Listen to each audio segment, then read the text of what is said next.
music in the film is really important. It is like a character. I think it is. It takes on its own life. Literally the weekend after we finished shooting, I went to Latitude and I met Nerm through a friend of mine. And we actually drove up together. And so he'd never met me before, didn't know who I was. And then when he realised I'd made Kidulthood, then started asking me all these questions about what are you doing next, blah, blah, blah. And so I told him the story of this film. And he just kind of looked at me and went, that's basically my life story, you know, you can't make this film without me. We shared a passion for music, and it became clear that the music in this film had to be up to date, had to be current, had to be relevant to the whole of the UK, not just Asian kids, not just black kids, not just white kids, but everyone. I mean, if you go out clubbing now, you'll hear Asian sounds in a track, but it may not necessarily be produced by an Asian guy. It may not be in a club full of Asian people. And I think this film kind of hones in on what's happening in London's clubland at the moment. Turn left up the street, nothing but grey concrete and dead beats. I hadn't really heard much of his music, and then I started researching into him, what he's doing, and found that actually not only was he the right person to do what I was expecting on that side, but he was such a proficient DJ that he could actually help me with all the DJ stuff as well, all the nightclub stuff. So then we brought him on as a music consultant. When I saw the film, I was absolutely blown away, because that's what it is. It is just a British drama centred in clubland. You could essentially swap out the race and the conflicts would still be the same. And it's just brilliant. Essentially, he then sourced the people to do the remixes. So that was the engineers, who did 2 of them, and Sook Knight, and he and his producing partner Decode, they did another one, and actually they ended up remixing the Robert Miles track at the end of the film as well. So they did that, and then he basically did the track list for the nightclub scenes, because again I wanted the club scenes to be contemporary, but also to have a real appeal. I didn't want them to be so cool and underground that actually nobody's heard of what this music is. So he was the right person to look at the kind of the temp tracks that we'd put into the club scenes, and he was going, oh, that's a good one, that's a good one. But that, you know, I wouldn't put those in.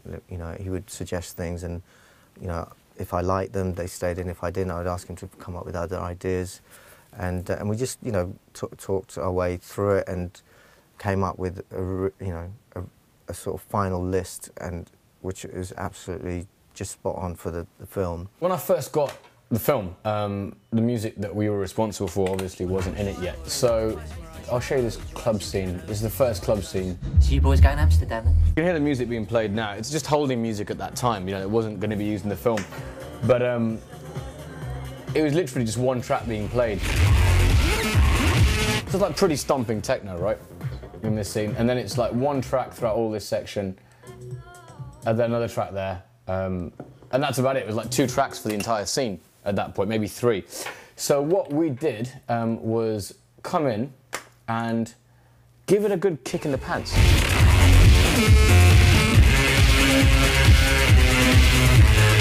On top of that, he did the actual mix that Ash does in the nightclub. Looking at the character, Ash, he's incredibly talented, underrated, and in conflict with his responsibilities in life and with his passion for music. But the driving force is that he's really, really, really talented, and he's got to, you know, and I just thought, well, in that case, he's got to be relevant, his music that he makes has got to be amazing, and when he's playing in a club, it's got to be just brilliant too. So I got a few people to sort of pretend to be Ash in the studio, as it were. Some people that would remix on behalf of Ash, the character. So what you're hearing on the opening credits is by the engineers. They took a classic Bollywood track and remixed it in a way that no one else could. And the whole point of, I guess, sampling Asian sounds is that it's been happening for a long time, nearly 2 decades, in terms of sampling it for dance music. What we really wanted was something unique, so the audience, whatever their background, would go, oh, this is a Bollywood track, and then they'll get hit with this amazing production. It's a difficult one because, you know, for a DJ, yeah, you can end up doing a 40-minute mix quite easily and go, yeah, isn't that amazing? But actually, we've got to get that into a 5-minute sequence in a film and make people believe that this is taking place over time, and that he's a really good DJ. You know, the music is really good. So all of these had to come into play, and you know, Nerm was the person that actually nailed it. I very much understood that he's got, you know, he's a drum and bass DJ. He understands that world. You know, my days we were more into house, and that's kind of my thing. And as much as I loved that music, I wasn't going to try and sort of squeeze that into this, because I knew that actually the music has to be of now, you know. The whole transition from one type of music to the other was quite tricky, and thankfully there was, the track we chose was Wild Out and Miss Dynamite for that scene. And this is the original. So that's the original, you'll hear that in the film. And so I thought, right, if Ash is coming on the decks, he's going to have to switch it up to drum and bass somehow. And thankfully, there's a drum and bass remix of it that starts on the same tempo. So what we had to do was mix the two together, and then you get this seamless transition going from house to drum and bass. And that was like Ash's entrance. So, and now it switches up. And that's pretty, and then it takes it up to a drum and bass tempo, and Ash's set finally emerges, and it's like, right, I'm here. Do you know what I mean? I'm going to kick the door in, and this is where I begin. It just worked for me both ways, because if I felt that actually he was really good at the Asian stuff, but wasn't hitting the nightclub stuff, I probably would have gone to someone else, another named DJ, to come and do the nightclub stuff. But actually, what was great for me is that I could see that he was, you know, he had it covered completely. As cliched as it sounds, there was a lot of experiences that I went through, that the character went through. You know, you come from a really hard-working background, an immigrant background.